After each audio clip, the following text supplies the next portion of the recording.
What's up, guys? Thank you for returning to my channel, Danny L.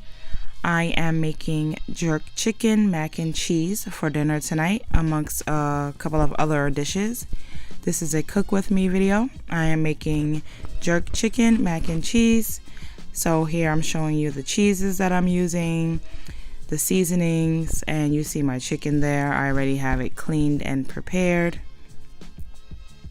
I'm using my normal Oscar's chicken seasoning and Oscar's all-purpose seasoning. I'm not going to use any salt in this chicken dish. I also have my garlic powder and my black pepper, my trusty black pepper, and my food gloves from Clean Cuisine. You guys know how to make macaroni and cheese. I have my water boiling on the side, getting ready for the noodles, elbows. So I'm starting out with my clean chicken, and I'm just seasoning the chicken sparingly. I am going to do a seasonings haul because I love to cook and I love to shop for exotical seasonings. The lemon and peppers, the all types of exotic seasonings that they have out there. So I'm just, throwing my seasonings on, and I'm going to mix up the chicken.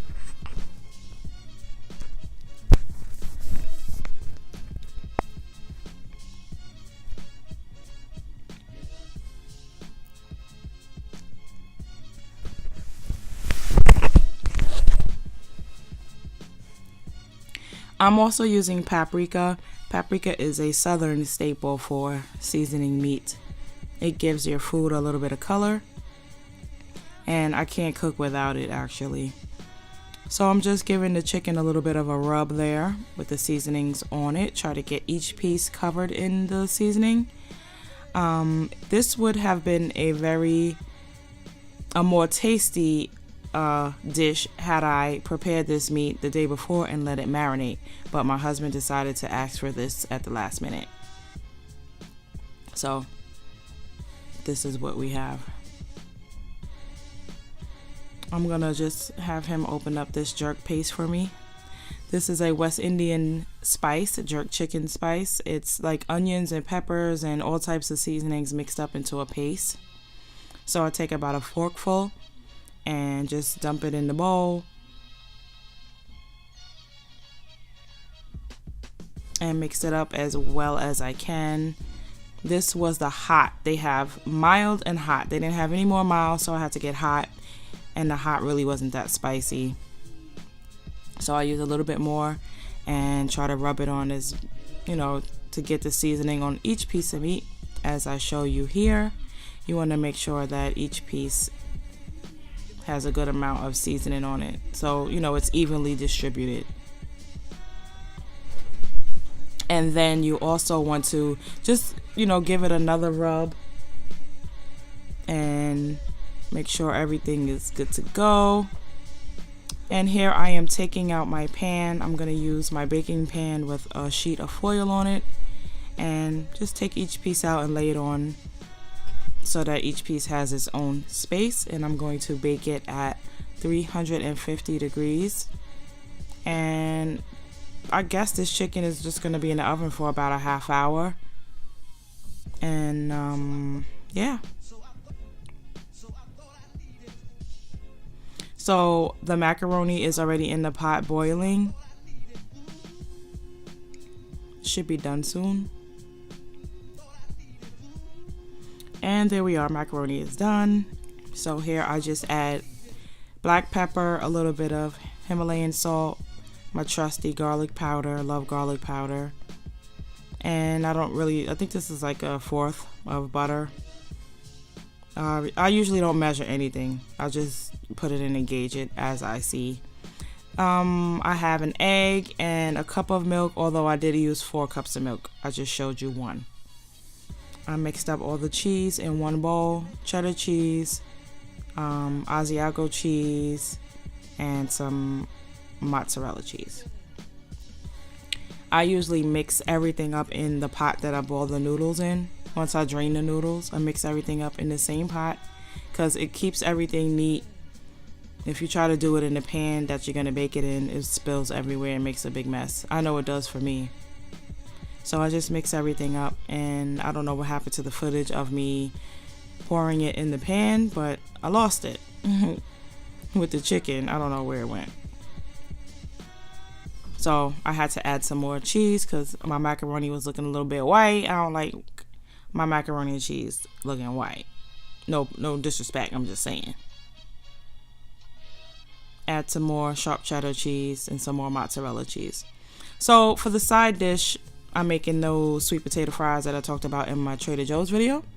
Some olive oil, salt, lemon, pepper, rub it on parchment paper in the baking pan, put some Himalayan salt and some lemon pepper to season, and you can put that right in your oven and bake at 400 degrees. There's our chicken. Let's take a look at it. It's nice and brown. Take it out and show you guys how it looks.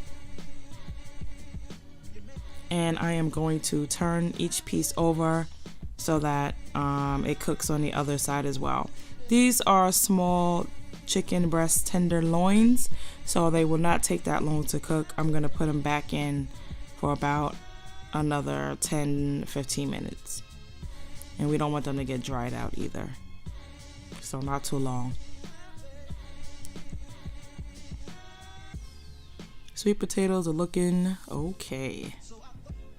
Sweet potato fries.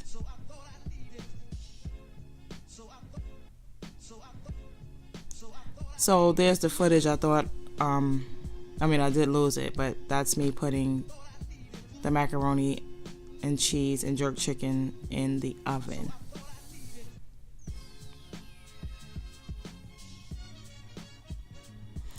Side note, my daughter was also cooking a dish. She made a ground turkey, sweet potato casserole. I forgot the name of it. She's going to be mad at me. And these are some beautiful colors she has here. She just browned her ground turkey in this pan with some olive oil. And here's her finished product. It tastes really good. Gooey cheese. The jerk chicken is baked right in there, and my husband wanted to try some, so I decided to make him a plate. And you can see the cheese just like gooey and oozing. Cheese is like my best friend. I love cheese. Cheese and french fries. What a bad combination. Yes, this, I don't know where my husband saw this on a Food Network or somewhere, and he was like, can you please make this for me? So this was my first time making this jerk chicken mac and cheese. It could have been a little spicier, I think, because the milk in the macaroni and cheese took away the hotness of it. So I'm gonna make this again, but I'm gonna make it a little bit more spicier. And yes, look at that cheese again. This was a really tasty dish, guys, and I'm so glad that you tuned in to see me make it. If you want to see me make any of the dishes, let me know in the comments below. Thank you so much for watching.